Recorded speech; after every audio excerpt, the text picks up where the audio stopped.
Graças a Deus, minhas irmãs, bom dia a todas. Vamos começar nosso estudo.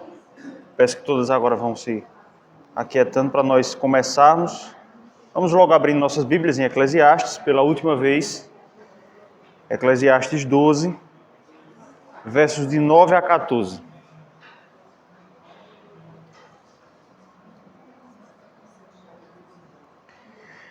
Eclesiastes, livro de Eclesiastes, capítulo 12, versículos de 9 até o versículo 14.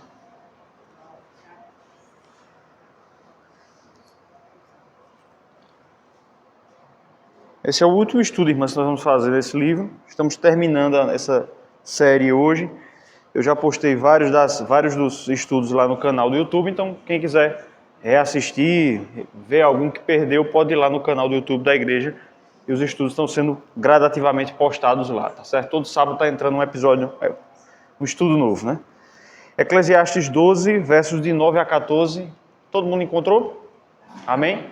Vamos ler todos juntos? Já que é a última vez que nós vamos ler Eclesiastes aqui juntos, vamos ler todos juntos esses 6 versículos do 9 ao 14. Leamos. O pregador, além de sábio, ainda ensinou ao povo o conhecimento, e atentando e esquadrinhando, compôs muitos provérbios. Procurou o pregador achar palavras agradáveis e escrever com retidão palavras de verdade. As palavras dos sábios são como aguilhões e como pregos bem fixados as sentenças coligidas, dadas pelo único pastor. Demais, filho meu, atenta, não há limite para fazer livros, e o muito estudar é enfado da carne. De tudo o que se tem ouvido, a suma é: teme a Deus e guarda os seus mandamentos, porque isto é o dever de todo homem.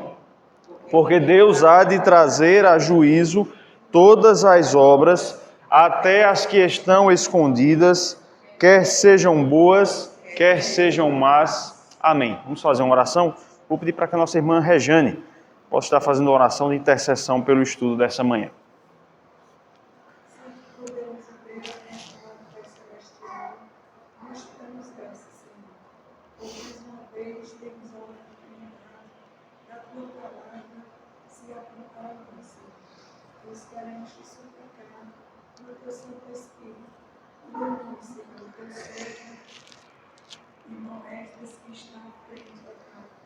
E após ter estudado, dirigir para nós, Senhor, transmitir para nós as sagradas letras através do ensino.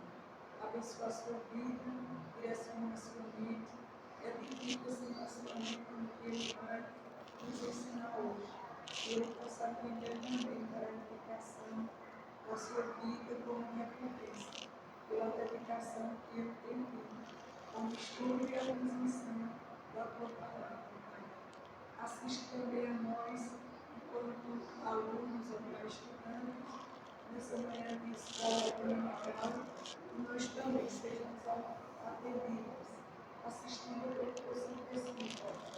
E o nosso coração, ó Deus, e a nossa mente sejam cativos, ó Deus, pela tua palavra, pela ação do teu Santo Espírito, para que possamos sair daqui com a tua palavra em nossa vida, para que possamos estar mais perto do Senhor e assim fazer mais a tua vontade. Para o louvor da tua glória, é que nós te pedimos, no santo nome de Jesus. Amém. Amém. Irmãs, hoje nós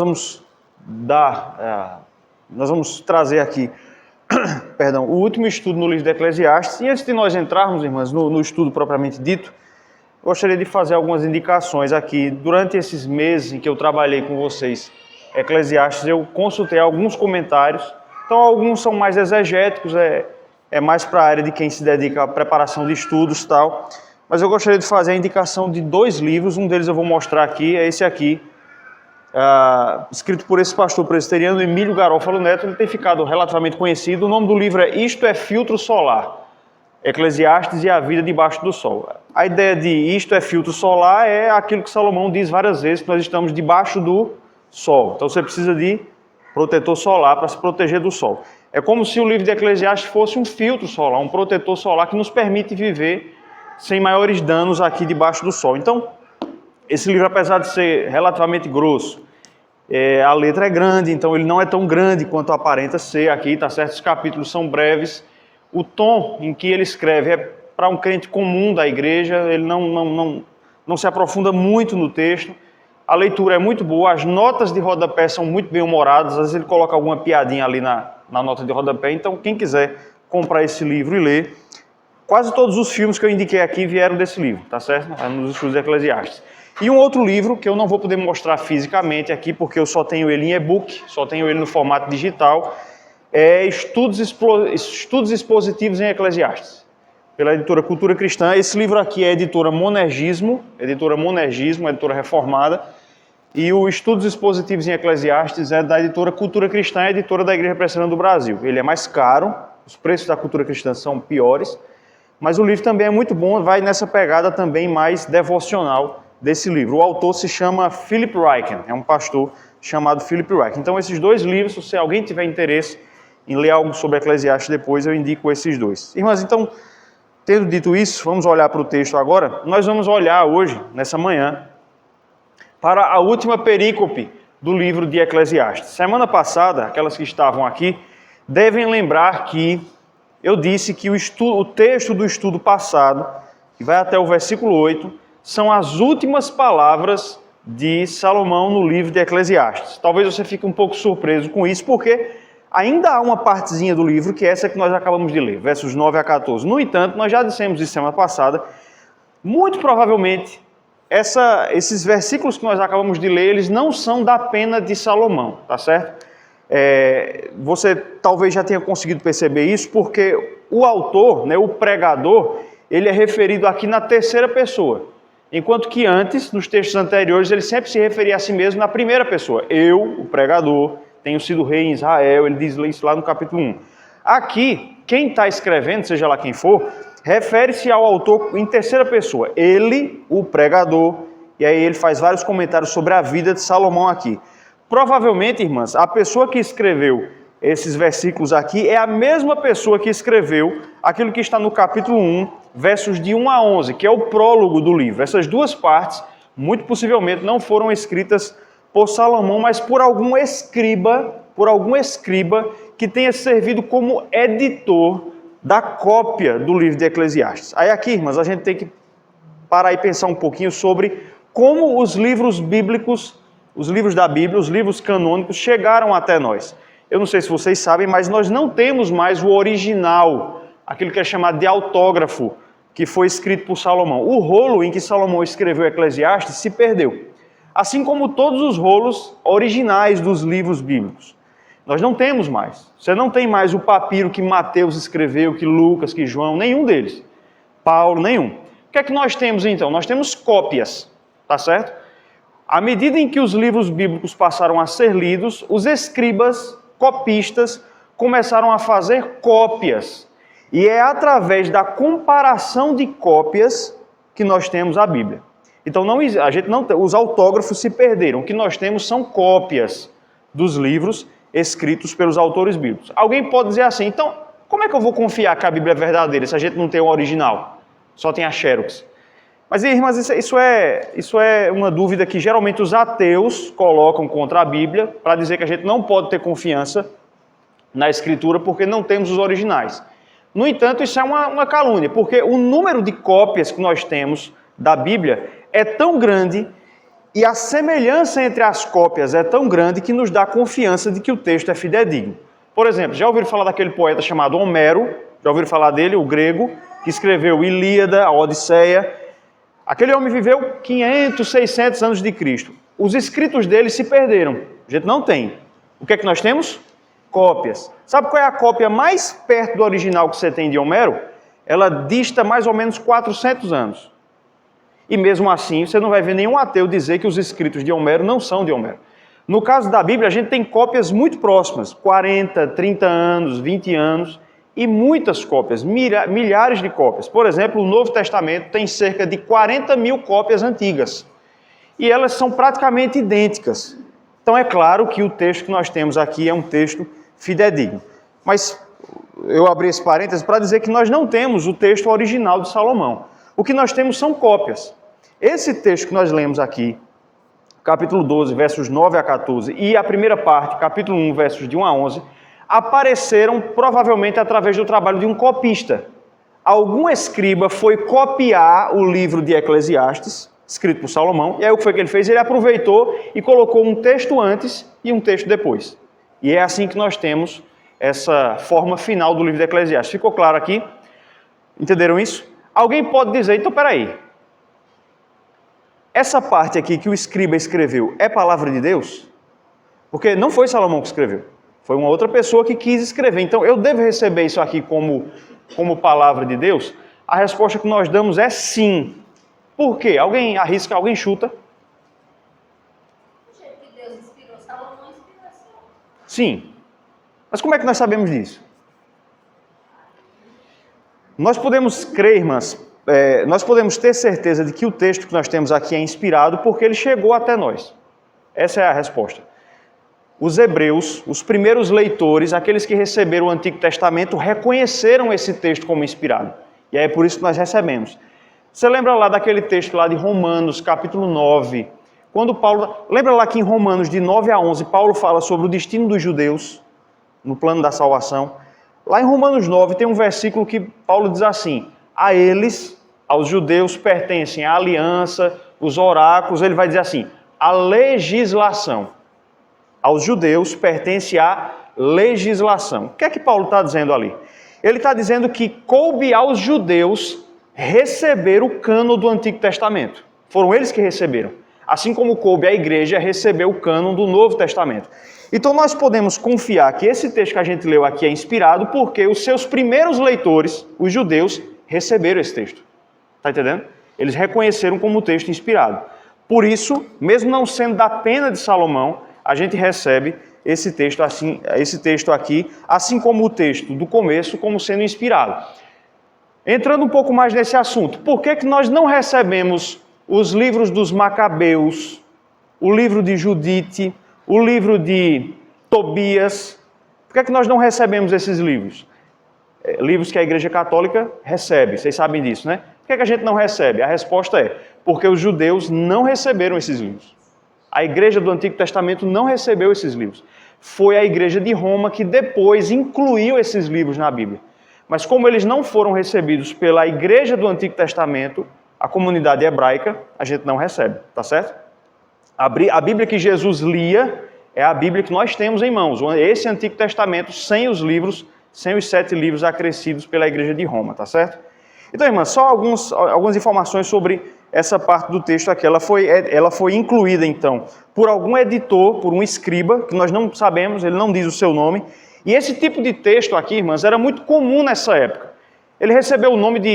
Esse tipo de texto recebia o nome de colofão. Inclusive, eu fui procurar e vi que ainda existe essa palavra. Quando alguém faz uma revisão de um texto de outra pessoa e no final acrescenta um texto de comentário, esse tipo de texto é chamado de colofão. E é isso que nós temos aqui. Qual era o propósito desse tipo de texto no mundo antigo? Trazer algumas informações sobre o texto que está sendo comentado. Como, por exemplo, o título desse texto, a data em que ele foi escrito, o manuscrito da cópia que o escriba está fazendo, informações sobre o escriba, que está sendo o copista, informações sobre se vai haver continuação ou se a obra terminou ou não. Você percebe que no texto que nós lemos, nós temos alguns desses elementos. Por exemplo, alguns comentaristas, irmãos, acreditam que já no versículo 8, veja aí, capítulo 12, verso 8, nós já não temos palavras de Salomão. Alguns comentaristas acreditam que do versículo 8 para frente já são palavras desse copista. Por quê? Porque o versículo 8 talvez seria o título da obra. Vaidade de vaidade, diz o pregador, tudo é vaidade. Então alguns comentaristas acreditam que já aqui nós temos um comentário desse copista que começou dando o título da obra.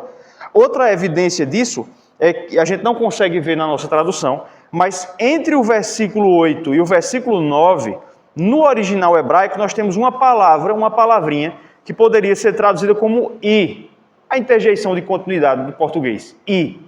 Então talvez o autor tenha escrevido vaidade de vaidade, diz o pregador, tudo é vaidade. E o pregador, além de sábio, então talvez algumas pessoas acreditam que o versículo 8 também foi escrito por esse editor. Além disso, veja que no versículo 13, nós temos uma menção da suma. Veja aí de novo, versículo 13. De tudo que se tem ouvido, a suma ele vai dizer qual é. O que é suma? Resumo. É uma indicação de que o autor está dizendo, olha, a obra está terminada, não vai haver nenhuma continuação do livro. Salomão terminou, até porque ele devia estar morto quando esse comentário foi escrito. Então esse editor, ele escrevia essa parte, esse sufixo aí no livro, para trazer alguns comentários sobre o autor e sobre a obra. No nosso caso aqui, irmãs, esse texto foi incluído para trazer algumas informações sobre o livro de Eclesiastes que nós lemos aí ao longo dos últimos meses. Eu preciso lembrar para vocês, a gente precisa trazer isso à mente, que o livro de Eclesiastes, eu falei isso no começo e repeti algumas vezes, ele foi escrito para ser lido pelos gentios. Lembra que eu falei isso várias vezes? Quem são os gentios mesmo? Aqueles que não são judeus. Na Escritura, quem não é judeu é chamado de gentio, tá certo?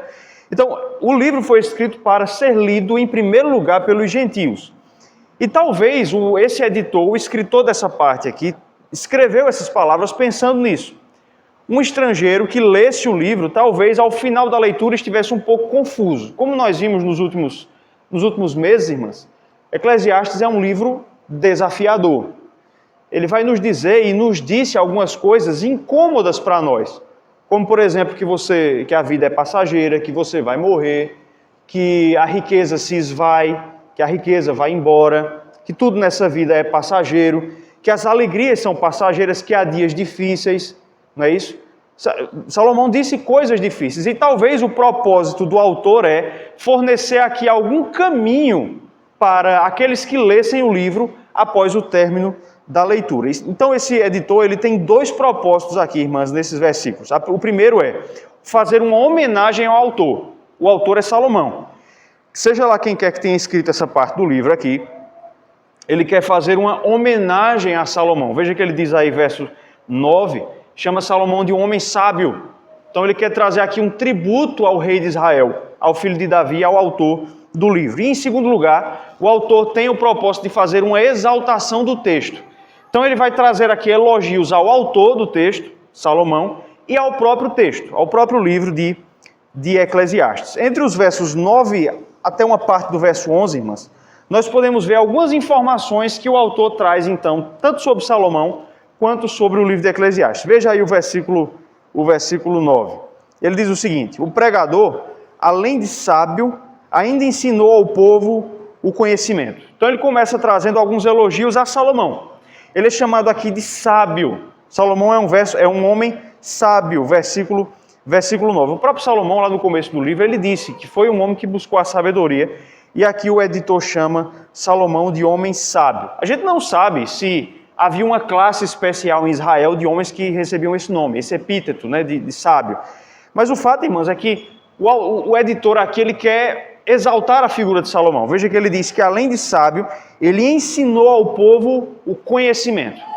Qual é o propósito do autor aqui? Ele quer que nós vejamos Salomão como um homem dotado de autoridade. Salomão, irmãs, está sendo comparado aqui a principalmente duas figuras da história de Israel: Moisés e Davi. Abra sua Bíblia aí, por favor, no livro de Deuteronômio, capítulo 32, versos 1 e 2. Deuteronômio, capítulo 32, versículos 1 e 2.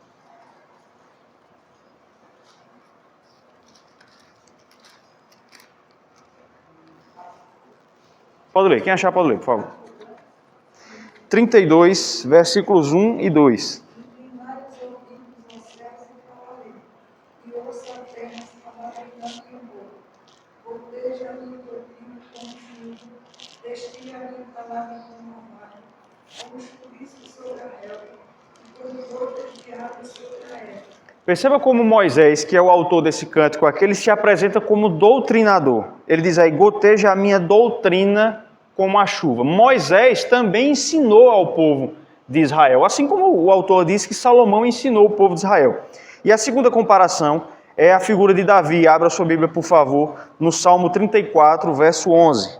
Salmo 34, versículo 11. Esse é um salmo escrito por Davi. Outra pessoa que achar, por favor, leia. Salmo 34, 11.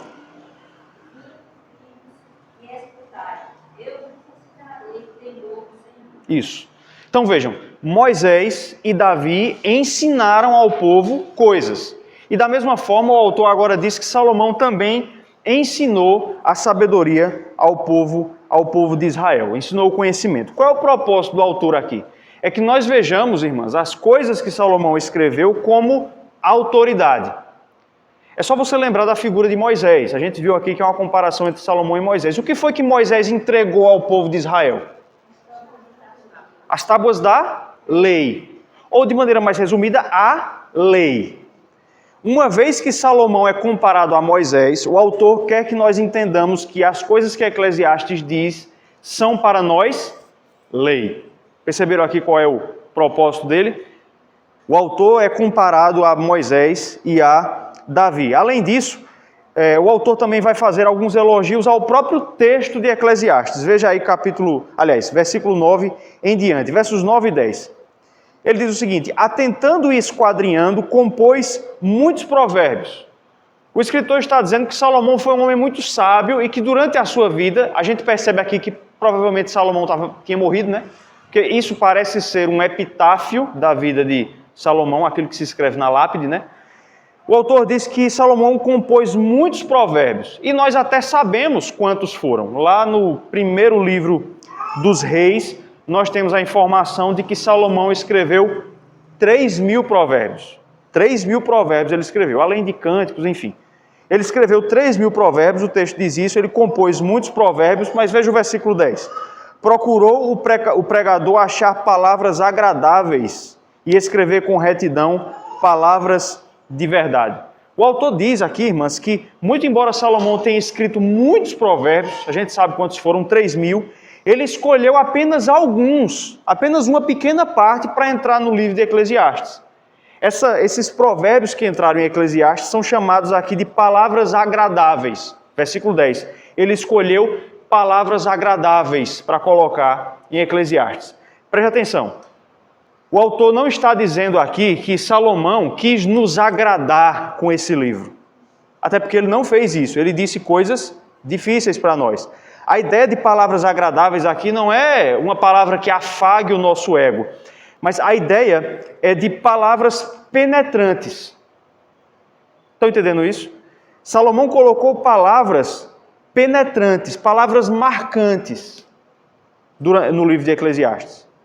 Por exemplo, lá no capítulo 4, quando Salomão ensina a importância do companheirismo, ele diz uma coisa lá: melhor é serem dois do que um. Lembra disso? Se ele tivesse dito assim, você precisa viver companheirismo, a gente não ia lembrar disso. Mas a forma como ele colocou, melhor é serem dois do que um, você não esquece, não é verdade? Esse é o sentido de palavras agradáveis.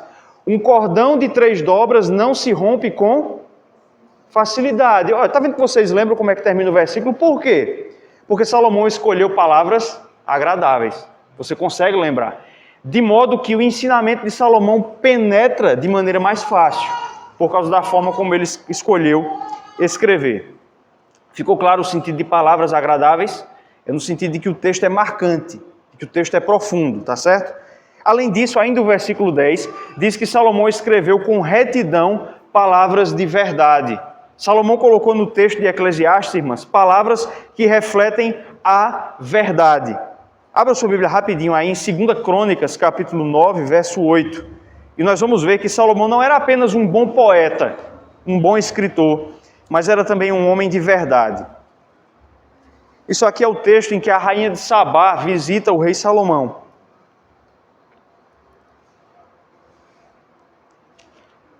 Segunda Crônicas, capítulo 9, versículo 8.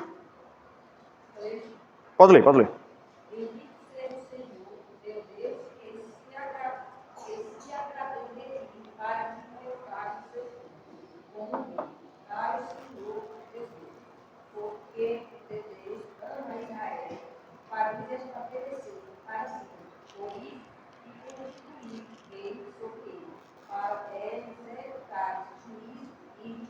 Destaque para a parte final. A rainha de Sabá diz a Salomão que ele foi chamado para executar juízo e justiça. Salomão era um homem, durante a maior parte da sua vida, justo. E ele refletiu essa justiça no livro de Eclesiastes. Ele escreveu palavras de verdade. E a última exaltação que o autor faz ao texto de Eclesiastes está no finalzinho do versículo 11. Olha aí para Eclesiastes 12, 11. Eu vou ler todo o versículo, mas o destaque é para a parte final. As palavras dos sábios são como aguilhões e como pregos bem fixados, as sentenças coligidas, as sentenças escolhidas. Aí agora ele diz que foram dadas por quem? Pelo único pastor. Pelo único pastor. Quem é esse pastor aqui? O autor, na verdade, o escritor está dizendo que as coisas que Eclesiastes diz, o livro de Eclesiastes foi dado pelo único pastor. Quem é o pastor aqui? Há duas opções, irmãs. Algumas pessoas acreditam que o rei é o pastor, porque o rei de Israel também era conhecido como pastor do seu povo. Lá no Salmo 78, o salmista diz que Davi foi escolhido por Deus para ser o pastor de Jacó. Mas o mais aceito, irmãs, é que a ideia do pastor aqui seja uma referência a Deus, já que Deus é chamado também de o pastor do seu povo. Salmo 23 diz o quê? O Senhor é o meu pastor. Salmo 80, verso 1, diz que Deus é o pastor de Israel. E você veja que na nossa tradução, pastor está com letra... Aí, 12 e 11. Olha para o texto. Maiúscula, não é isso? Maiúscula. Você sabia que o hebraico não tem letras maiúsculas? As letras no hebraico é tudo do mesmo tamanho. É uma língua quadrática. É assim. Então, João Ferreira de Almeida, né, e a nossa versão colocou a letra maiúscula como uma opção de interpretação do texto. Nossos tradutores entendem que o pastor aqui é Deus. Por isso, o único pastor com letra maiúscula. O que o autor está dizendo aqui, irmãs? É que Eclesiastes, muito embora tenha sido escrita por um homem, por Salomão, um homem que se empenhou nisso, que escolheu palavras agradáveis, mas em última instância, quem entregou esse livro foi Deus, foi o Senhor Deus. O que o autor está dizendo aqui é que, em outras palavras, para usar um linguajar que a gente conhece melhor, Eclesiastes é um livro inspirado. Lembra dessa doutrina da inspiração? Nós acreditamos que a Escritura é um livro divino humano. Às vezes você encontra algumas pessoas que dizem assim, eu não acredito na Bíblia não, foi escrita por homens, mas era para ser escrita por quem? Pelo cavalo? Ora, se é um livro endereçado a homens, teria que ser registrado por homens. Não é? É interessante que ele crê na bula de remédio, muito embora tenha sido escrito por um homem também, essa pessoa, né? Então vejam, a Bíblia é um livro divino humano. Ele foi entregue pelo único pastor, é aquilo que Paulo vai dizer lá em 2 Timóteo, que toda a Escritura é inspirada, a palavra ali é soprada, e é útil para o ensino, enfim, ele vai dizer. Mas também foi reduzida a termo por homens. Irmãs, as coisas que o autor diz aqui, na verdade, sobre o livro de Eclesiastes, bem podem ser aplicadas a toda a Bíblia. Veja que ele diz aí que um homem sábio escolheu palavras agradáveis para entregar ao seu povo. E aconteceu assim com toda a Bíblia. Pedro vai dizer lá na sua, acho que é na segunda carta, capítulo 2, segunda carta de Pedro, que nenhuma profecia foi dada por particular elucidação, mas o Espírito conduziu homens santos para escreverem a verdade. Deus fez assim, tomou homens santos, homens sábios, que pudessem escrever a palavra da verdade, palavras sábias, palavras, o próprio texto vai dizer, agradáveis. De modo, irmãs, que aquilo que Salomão diz aqui, aquilo que o escritor diz aqui sobre o livro de Eclesiastes, pode ser aplicado a toda a Escritura. Assim como, irmãs, o livro de Eclesiastes, ele confronta, assim como ele provoca reações e ele quer provocar reforma na vida daquele que o lê, aquele estrangeiro lá dos dias de Salomão que lesse Eclesiastes, iria ficar incomodado com o texto. Assim também, irmãs, a Escritura, quando lida por nós, é um instrumento de provocação de Deus na nossa vida para provocar mudança. A Bíblia, irmãs, é um instrumento de reforma. E o tema do texto aqui, eu coloquei esse tema sobre o estudo aqui, o autor fala sobre algumas reações que a palavra de Deus deve provocar em nós. Irmãs, nos últimos meses nós temos lido Eclesiastes, falado sobre as coisas que ele diz, sobre vaidade, sobre isso, sobre aquilo outro, mas o importante no final das contas é o que é que a gente vai fazer com tudo isso. O importante no final das contas é o que é que você vai fazer com isso aqui, com os 22 estudos que nós trouxemos aqui. O importante é o que você vai fazer com isso. Essa é a preocupação do escritor aqui. Ele quer que aquele que lesse o livro de Eclesiastes levasse o livro para o resto da vida. Que a pessoa não tratasse como uma mera leitura qualquer, mas que isso mudasse a sua forma de ser. E é assim, irmãs, que nós devemos ler a Escritura. O texto vai falar aqui sobre como nós devemos nos relacionar com a Bíblia e, principalmente, como nós devemos permitir que a Bíblia molde o nosso ser. Que a Escritura seja a moldadora, a forma da nossa mente e do nosso coração. De maneira, irmãs, que eu dividi o texto, então, em 3 partes, tá certo? Excluindo aí os versos 9 e 10, que coloquei aqui como versos de introdução. Então, o autor vai nos dar 3 verdades aqui. A primeira, irmãs, o autor vai dizer que a palavra de Deus ela é provocadora e ela é marcante. A palavra de Deus é provocadora e marcante, ela é impactante. Isso está no versículo 11. No versículo 12, o autor vai nos dizer que a palavra de Deus requer aceitação. A palavra de Deus requer que nós a aceitemos como palavra de Deus. E por último, versos 13 e 14, a palavra de Deus exige obediência da nossa parte. Então grave logo esses 3 pontos. Verso 11, a palavra de Deus é impactante. Segundo lugar, verso 12, a palavra de Deus requer aceitação da nossa parte. E terceiro lugar, versos 13 e 14, a palavra de Deus exige da nossa parte também obediência, tá certo? Até aqui, irmãs, tudo claro? Deu para entender quem escreveu o texto, com que propósito, toda essa parte introdutória? Ok? Então nós vamos passar por esses 3 pontos. Vamos ler todos juntos, por favor, o versículo 11, que é o primeiro ponto da nossa exposição. Vamos lá?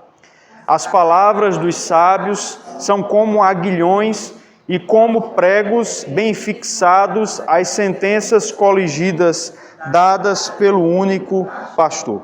A gente já comentou a parte final do versículo 11, então nós vamos falar aqui sobre a parte inicial.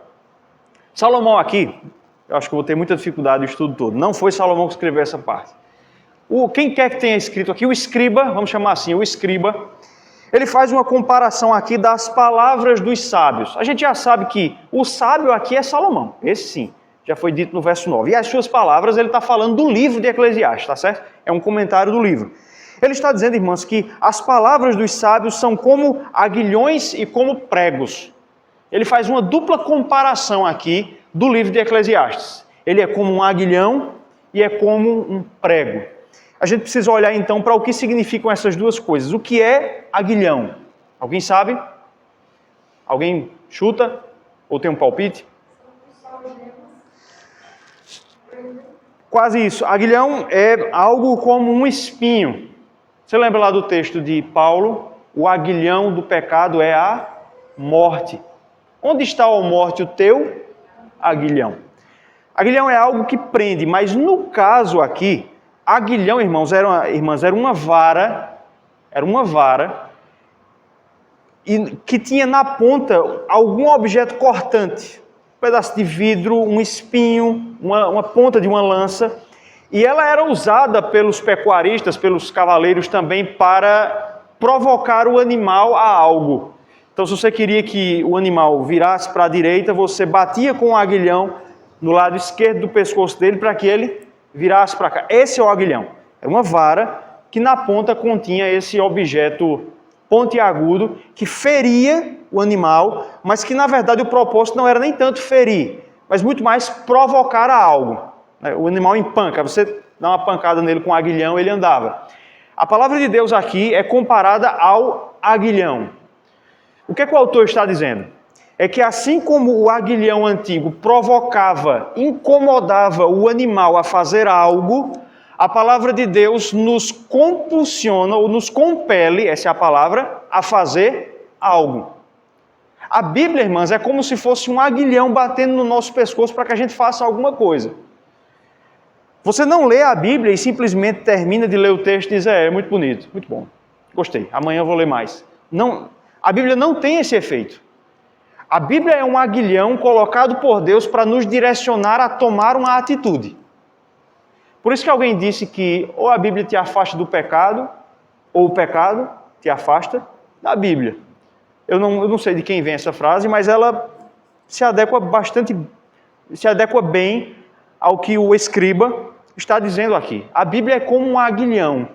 Ela te incomoda a fazer algo. A Bíblia não se preocupa, irmãs, em ser agradável a nós, mas pelo contrário, ela fere para nos provocar a algum comportamento. E a segunda comparação que o escriba faz aqui é ao prego. Ele diz aí, as palavras dos sábios são como aguilhões e como pregos bem fixados às sentenças coligidas. Ele diz aí que os provérbios que Salomão escolheu, são as sentenças coligidas, são como pregos bem fixados. O que são esses pregos aqui? Duas opiniões aparecem nos comentários. A primeira, pode ser essa ponta de lança que ficava no aguilhão, algumas pessoas acreditam que era isso, ou poderia ser aqueles pregos que eram usados em construções antigas. Por exemplo, para levantar tendas e cabanas. Se você ler lá o relato do hasteamento da tenda de Israel, do tabernáculo, você vai ver que ele era fixado com pregos. E se você não fixasse bem o prego, o que é que acontecia com a tenda quando o vento batesse? Eu vi essa cena uma vez indo para Lajedo. Ali, depois da baixa um pouquinho, tinha uma mulher vendendo, não sei se era pamonha, alguma coisa na beira da estrada, e ela tinha uma estrutura de ferro, quando ela fazia a barraca, e uma lona amarrada. A lona se soltou, meu amigo. Voou alto, viu? Lá vai a mulher para dentro dos terrenos doida correndo para pegar a lona. Hoje, acho que fica com facilidade nas tendas de cima. É. Prego grande, né? E prego. Pronto, é esse prego aí. Perfeito. Esse prego precisava ser bem fixado. Do contrário, a lona facilmente, ou o pano, ou o que quer que seja, facilmente voaria. Então, é provavelmente essa a comparação do escriba aqui. Ele diz que as sentenças de Eclesiastes, eles foram muito bem fixadas em nós, para que a gente nunca esqueça do que a palavra de Deus diz. A palavra de Deus, irmãs, foi escrita de uma forma tal que a gente não esquece. Ou pelo menos é difícil esquecer. Não é verdade que certas coisas que a Bíblia diz ficam ali, não é isso? Martelando no coração. Tem um pastor presbiteriano, você já deve ter ouvido falar dele, chamado Jeremias Pereira. Ele era da 8ª igreja de Belo Horizonte. E ele, uma vez, ele falou isso na internet, então é público. Ele disse que quando estava no seminário, você pensa que seminarista é gente boa, né? Mas quando ele estava no seminário, ele tinha o hábito de às vezes falar palavrão. Né? E aí ele disse que uma vez, numa roda de conversa com amigos no seminário, falou algo, uma palavra torpe, uma palavra obscena. E aí ele disse que passou algum tempo e à medida em que o dia passava, aquilo que Paulo diz lá aos Efésios, não foi assim que aprendestes de Cristo. Não tem uma parte que Paulo diz isso? Não foi assim que aprendestes de Cristo. Ficava na mente dele. Não foi assim que aprendeste de Cristo. Às vezes, certas partes da Bíblia ficam dessa forma no nosso coração. A gente faz algo errado, a gente se desvia de alguma maneira do caminho da palavra de Deus, irmãos, e o Espírito de Deus usa certas palavras da Escritura para martelar no nosso coração. O que o escriba diz aqui, é que a palavra de Deus é impactante. Ela não é um livro como outro qualquer.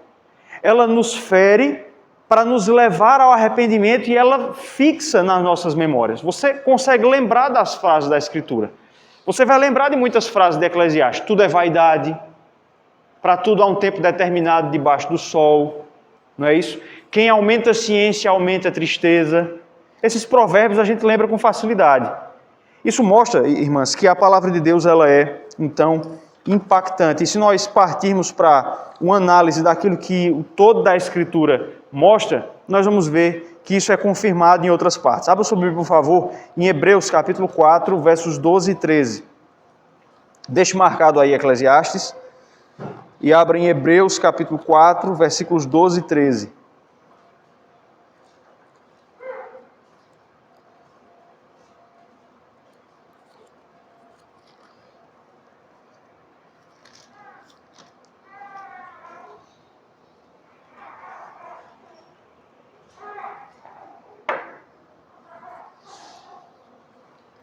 Hebreus 4, 12 e 13 diz assim: porque a palavra de Deus é viva e eficaz.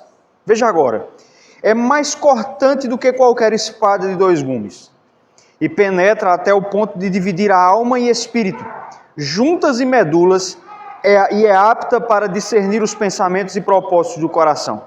E não há criatura que não seja manifesta na sua presença, pelo contrário, todas as coisas estão descobertas e patentes aos olhos daquele a quem temos de prestar contas. Você percebeu aqui como o intento do autor aos Hebreus é mostrar o poder da palavra. Ela é viva, já falei sobre isso aqui. A Bíblia é um livro que se distingue de todos os outros pelo fato de ser vivo. Você veja que ela é comparada a uma espada aqui, mas a comparação ainda não é perfeita, porque uma espada é poderosa, mas não é viva. Já a palavra de Deus é viva e eficaz. E o texto vai dizer que ela tem poder penetrante. Ela é mais cortante que uma espada em dois gumes. Ela divide aí alma e espírito, ela divide juntas e medulas, discerne os pensamentos e propósitos do coração. A ideia, irmãs, aqui é de que a palavra de Deus é impactante. Ela revela o nosso coração e ela é capaz de penetrar aonde nada mais consegue ir. Essa é a ideia de dividir alma e espírito. Algumas pessoas olham para esse texto aqui e dizem, está vendo? Alma e espírito são coisas diferentes. Porque a Bíblia diz que a palavra de Deus é capaz de dividir alma e espírito. Então são coisas diferentes.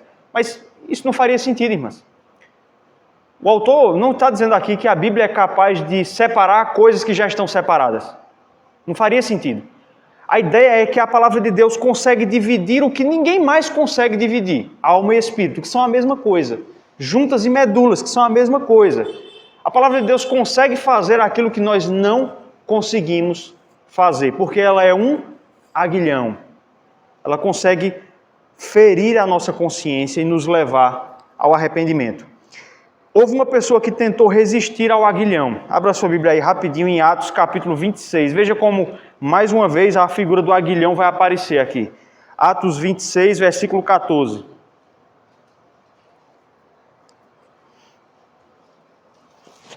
Atos 26, 14.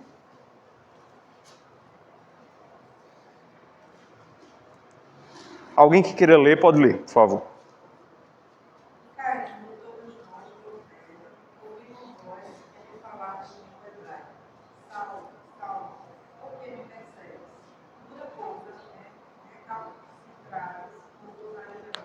Isso aqui, irmãs, é Paulo mais uma vez contando a experiência da sua conversão agora perante o rei Agripa. E aqui ele dá um detalhe que não aparece antes, lá no capítulo 9, nem depois. Isso aqui é o terceiro relato.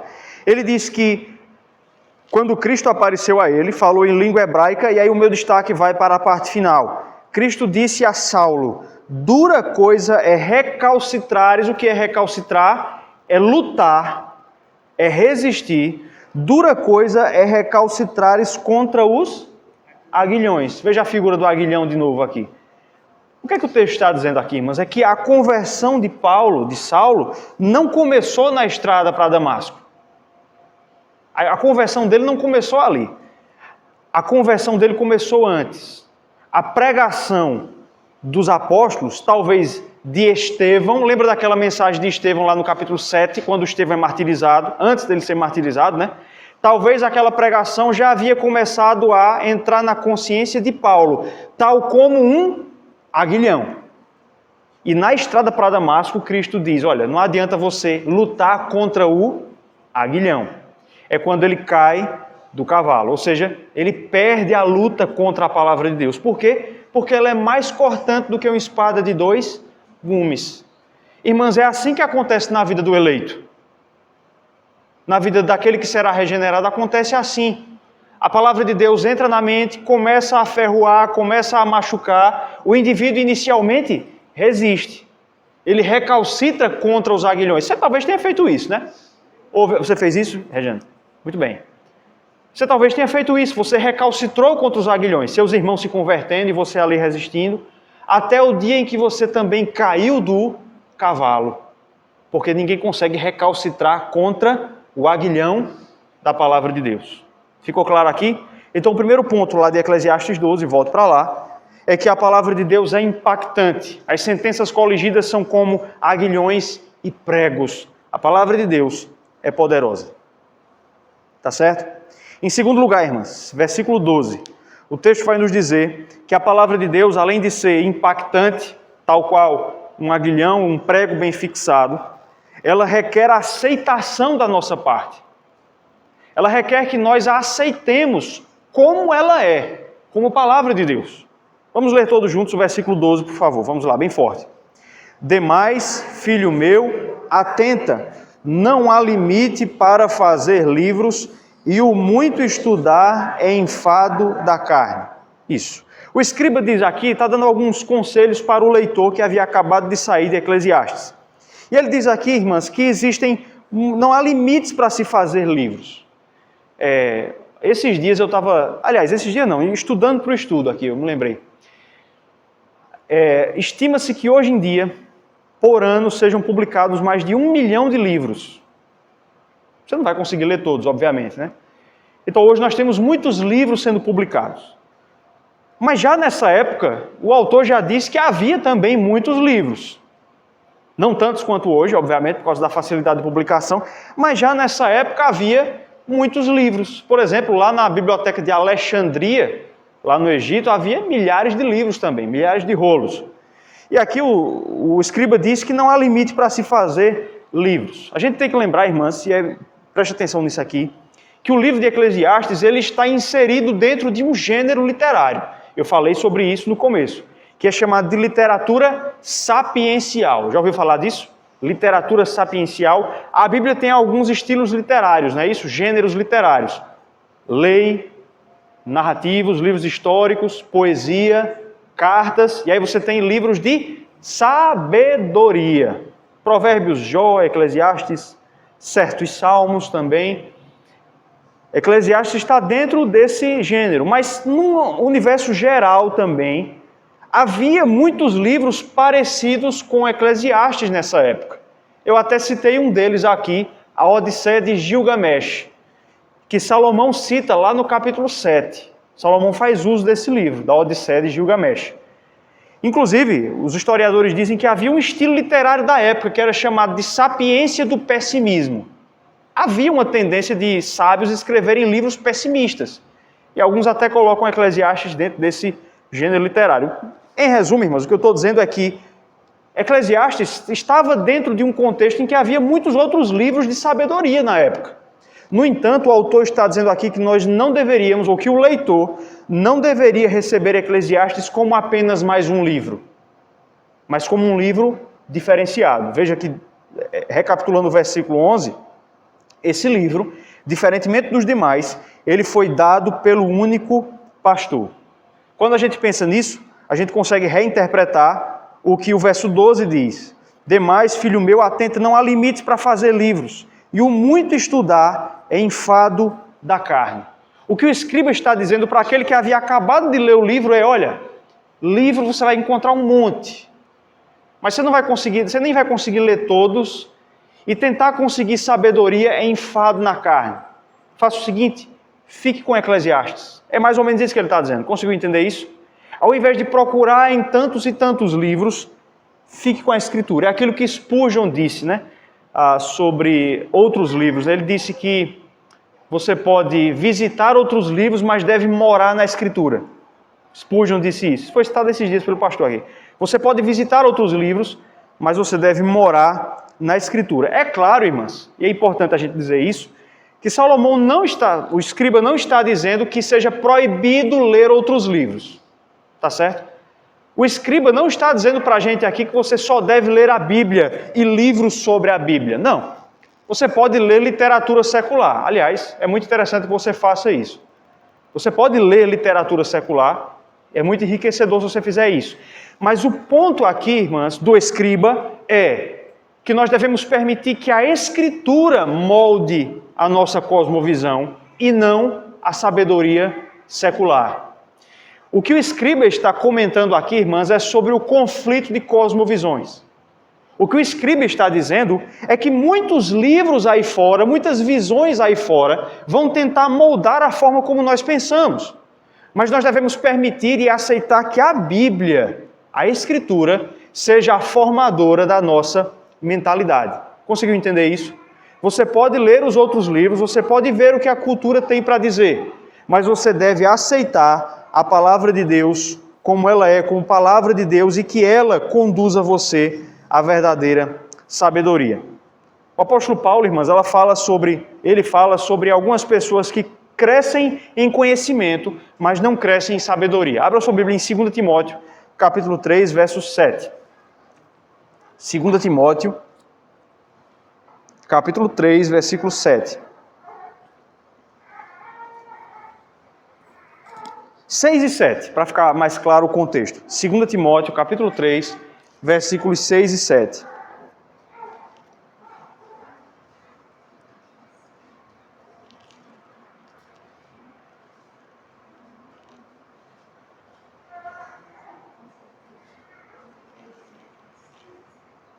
Segundo Timóteo 3, 6 e 7. Uma pessoa leia, por favor.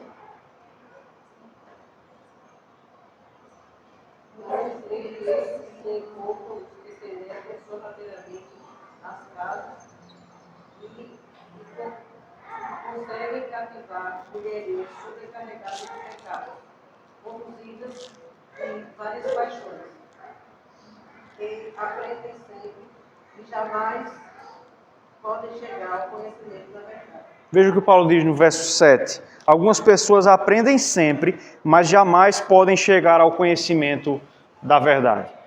Ali isso ao que Eclesiastes diz, e você vai ver que os livros aí fora podem nos ensinar inteligência, mas o que nos ensina sabedoria é a palavra. Aquele que lesse Eclesiastes e saísse do livro ia perceber isso. E aí, irmãs, a pergunta para nós aqui é: o que é que tem formado a nossa cosmovisão? Eclesiastes é um livro sobre isso, sobre mudança de cosmovisão. A ideia de você não procurar nada, em nada debaixo do sol, aquilo que possa lhe trazer satisfação, mas entender que esse mundo está fadado à vaidade. É uma mudança de cosmovisão. E o que o autor está dizendo aqui, o que o escriba está dizendo, é que nós devemos permitir que a Bíblia, apenas a Escritura, seja a formadora da nossa cosmovisão. Colocando de outra forma, irmãs, o escriba está nos dizendo que para que nós atinjamos a sabedoria, nós precisamos renunciar à nossa própria sabedoria e aceitar a palavra de Deus como ela é. Você lembra daquele texto lá do apóstolo Paulo? Fiel é a palavra e digna de toda a aceitação. Essa é a ideia. E aí, irmãs, nós podemos aplicar isso. Em quantos momentos a gente não tem rejeitado a sabedoria da Escritura pela sabedoria secular? Pense aí nos mais variados assuntos. A Escritura diz algo, ela diz assim, ela ensina assim, mas o especialista tal disse aquilo outro, mas a ciência, entre muitas aspas, ciências aí, disse aquilo outro, mas os estudiosos hoje em dia dizem que devem ser dessa forma. É mais ou menos disso que o autor, o escriba, está falando. Irmãs, não é raro nós vermos os crentes capitularem diante da Escritura para adotarem formas de visão anticristãs. Algumas aplicações disso. A Escritura diz que na criação de filhos a vara deve ser usada. Não é isso? Você não tem lá em Provérbios isso? Mas você tem teorias modernas de educação, por exemplo, Super Nanny e coisas assim, que entendem a vara como algo obsoleto. E, em alguns casos mais extremos, o uso da vara será categorizado até mesmo como agressão, como um ilícito, como algo que o Estado tem que proibir.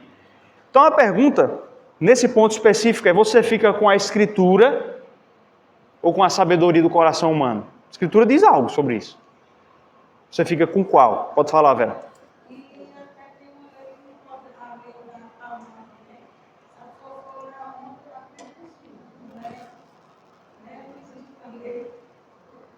Pois é.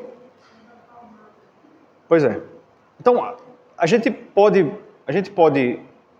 aplicar isso a diversas esferas. Essa questão da educação de crianças é só um exemplo disso, mas educação de forma geral, a gente pode aplicar política, economia, e tantas outras coisas.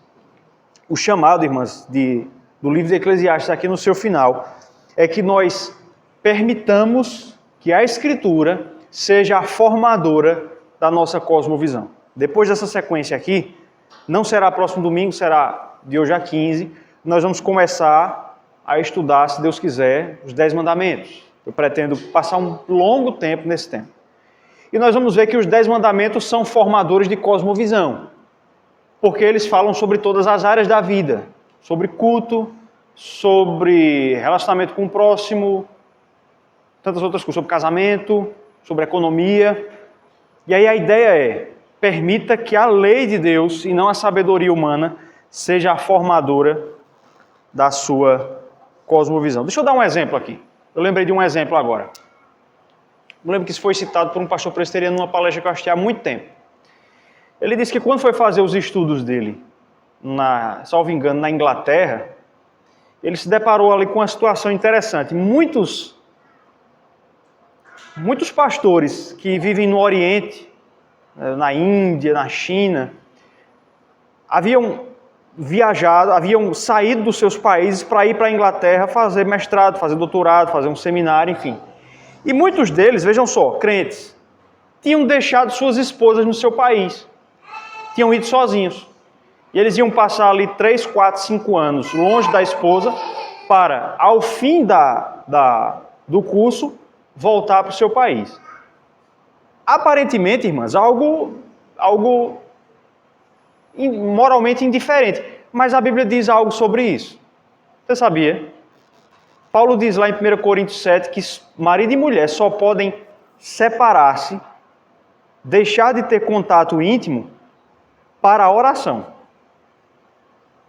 Então você veja que é algo que parece, o indivíduo está indo estudar para fazer a obra de Deus. A Bíblia diz algo sobre isso. A Bíblia não oferece possibilidade de você separar-se fisicamente da mulher para estudar fora. Então vejam, o que é que a gente permite que forme a nossa cosmovisão? A Escritura ou a cultura? Esse é o chamado aqui do escriba. Então nós já vimos 2 pontos, irmãs. Nós já vimos que a Escritura ela é impactante, verso 11, ela é como aguilhões e como pregos bem fixados. E no versículo 12, nós vimos que a Escritura requer aceitação da nossa parte. Por último, irmãs, os últimos 2 versículos do nosso livro, nós vamos ver que a palavra de Deus, além de exigir aceitação, ela exige também a obediência da nossa parte. Ela exige que nós obedeçamos aquilo que ela diz, versos 13 e 14. Peço que nós, mais uma vez, leiamos todos juntos. Vamos lá? De tudo o que se tem ouvido, a suma é: teme a Deus e guarda os seus mandamentos, porque isto é o dever de todo homem. Porque Deus há de trazer a juízo todas as obras, até as que estão escondidas, quer sejam boas, quer sejam más. Amém. Ficou claro aqui pela própria leitura que o escriba finalmente ele chama o leitor à obediência. Isso está logo no começo do versículo 13. De tudo que se tem ouvido, a suma, ou seja, o resumo, o que fica é: teme a Deus e guarda os seus mandamentos. O escriba está dizendo aqui, olha, além de você aceitar a Escritura como ela é, versículo 12, você deve obedecer a ela. Agora perceba que o autor colocou isso de uma forma bastante interessante, ainda no versículo 13. De tudo que se tem ouvido, a suma é, 2 pontos, teme a Deus e guarda os seus mandamentos. Você percebeu a ordem que ele colocou as coisas aqui? Primeiro, teme a Deus. Segundo, guarda os seus mandamentos. Você percebeu qual é o ensinamento implícito que o editor trouxe aqui? Para que eu guarde os mandamentos de Deus, eu preciso primeiro temer a Deus. O temor do Senhor é o princípio da sabedoria. Eu só consigo colocar em prática a sabedoria bíblica se eu temo a Deus. A ideia é essa. Eu preciso temer a Deus, aquele que está acima do sol, para então obedecer os seus mandamentos. Essa menção, irmãs, que está aqui aos mandamentos de Deus, ainda no versículo 13, teme a Deus e guarda os seus mandamentos, essa é a primeira vez e a única vez em que a palavra mandamento vai aparecer no livro de Eclesiastes. Você lembre que Eclesiastes foi escrito para ser lido pelos gentios. Esses gentios não conheciam a lei de Israel. Então o autor não se preocupa muito em falar dos mandamentos, mas só no final é que ele diz aqui, agora que você leu tudo isso, agora que você aprendeu sobre a vaidade da vida, faça o seguinte, guarde os mandamentos. Perceba que é uma provocação aqui. O leitor gentil não conhece os mandamentos. O que é que ele ia ter que fazer para conhecer esses mandamentos? Ler o restante da Escritura. Percebeu aqui? Os livros de sapiência, irmãos, eles são chamados de cartão evangelístico de Israel. Os gentios que não conheciam a lei começavam por onde? Pelos livros de sapiência.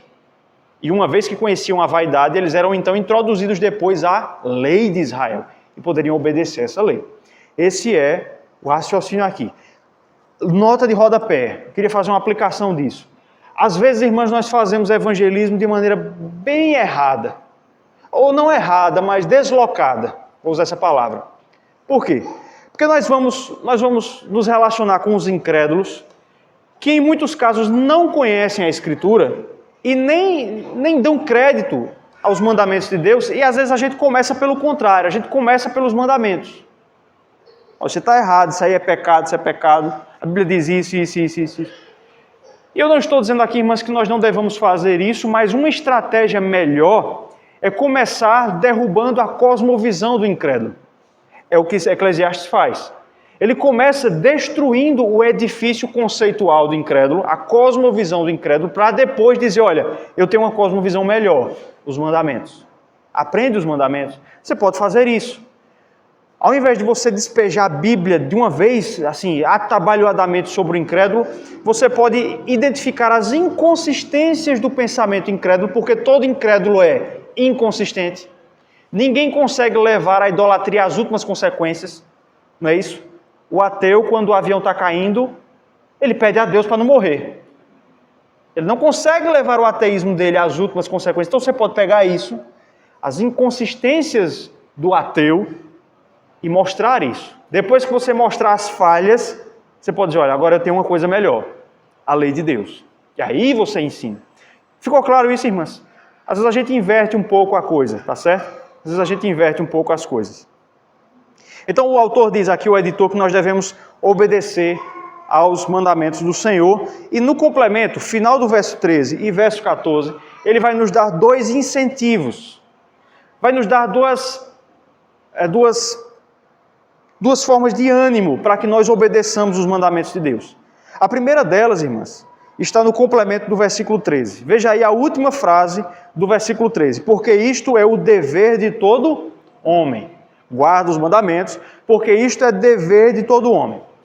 O problema aqui, irmãs, é que a nossa tradução não ajudou muito para nós entendermos o que o versículo diz. A palavra que está traduzida aí como dever, ela não está no original.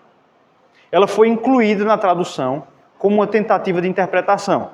Mas no original, o que o texto diz é: teme a Deus e guarda os seus mandamentos, porque isto é o todo do homem. É isso que o hebraico diz. Porque isto é o homem. Ou é o todo do homem. Qual é a ideia, irmãs? O que o autor está dizendo é que nós devemos obedecer a Deus porque é para isso que nós fomos feitos. Essa é a nossa essência. Obedecermos a Deus. Veja o que o autor está dizendo aqui. Durante 12 capítulos, irmãs, ele falou sobre vaidade. Nós buscamos nesse mundo encontrar realização em coisas que são vaidade. Em coisas nas quais nós não encontramos realização. E agora, o editor diz como nós podemos encontrar realização no mundo. Obedecendo a Deus. Obedecendo ao Senhor. É isso que pode trazer a felicidade ao nosso coração. É só a gente lembrar, irmãs, daquilo que o Salmo 19, versos 7 e 8 diz, que a lei do Senhor restaura a alma e os preceitos do Senhor alegram o coração. Obedecer a Deus não faz bem apenas para Deus, entre muitas aspas, no sentido de ser uma obediência a Deus, mas faz bem para nós. A lei do Senhor restaura a alma, os preceitos do Senhor alegram o coração. É o todo do homem. Você quer ter realização no mundo? Tema a Deus, obedeça a seus mandamentos. É aquilo que o Salmo 127 diz, né, que o homem que teme ao Senhor vai viver do seu trabalho, feliz serás e tudo te irá bem. Então, em primeiro lugar, nós devemos obedecer a Deus porque para isso nós fomos criados, essa é a nossa essência, como seres criados pelo Senhor Deus. Em último lugar, verso 14, o autor diz aqui que nós devemos obedecer a Deus porque Ele trará julgamento sobre a terra. Verso 14. Porque Deus há de trazer a julgamento todas as obras, até as que estão escondidas, quer sejam boas, quer sejam más. O editor diz que nós devemos obedecer a Deus porque Ele vai julgar todos os homens. Porque Ele vai pegar todas as obras e vai trazer a juízo, a julgamento. A ideia aqui, irmãs, a gente pode dividir em duas partes. Em primeiro lugar, a ameaça. Essa é a forma mais simples de entender o texto. Obedeça a Deus, porque se você não fizer isso, Ele vai lhe castigar. Seria a forma mais rasa de entender o texto. O que é verdade também. Mas não é exatamente isso que o autor tem em mente aqui. A ideia, irmãs, é que nós devemos obedecer a Deus, porque tudo nessa vida importa. O que o autor está dizendo aqui é que Deus vai considerar todas as obras que os homens fazem na terra. Tudo. Ele vai trazer a juízo. Isso significa dizer que tudo que nós fazemos é importante. Você percebe como isso contrasta com a vaidade que a gente viu em Eclesiastes? Há coisas que nós fazemos no mundo que parece não ter importância nenhuma, parece ser vaidade. Fumaça, hálito. Mas para Deus tudo é importante. Ele vai trazer tudo a juízo. Um comentarista chamado Philip Ryken diz o seguinte, irmãs, abre aspas. A mensagem final de Eclesiastes não é que nada importa, mas é que tudo importa. O que fizemos, como o fizemos e por que o fizemos, terá relevância eterna. A razão pela qual tudo importa é que tudo no universo está sujeito ao veredito final de um Deus justo que conhece cada segredo. Esse é o incentivo do autor aqui. Você pode obedecer a Deus, porque a menor boa obra que você praticar, ainda que ninguém veja, será considerada por Deus no juízo final, irmãos. E é por isso que nós podemos e devemos obedecer a Deus. E esses são os 3 pontos, então, do nosso estudo nessa manhã. A palavra de Deus é impactante, ela requer aceitação, ela exige obediência. E assim, irmãs, nós terminamos Eclesiastes. A suma de tudo é: teme a Deus e guarda seus mandamentos. E a nossa gratidão, irmãs, é que nós podemos fazer isso através de Cristo, que morreu por nós e pelo seu Espírito nos habilita a vivermos uma vida de obediência. Amém, irmãs? Aqui nós terminamos Eclesiastes. Espero que tenham gostado dessa sequência. E a partir de hoje a 15 nós começamos, se Deus permitir, os 10 mandamentos. Amém, irmãs? Amém. Alguém quer comentar algo, perguntar algo? Gostaram do livro? Espero que sim. Pode falar.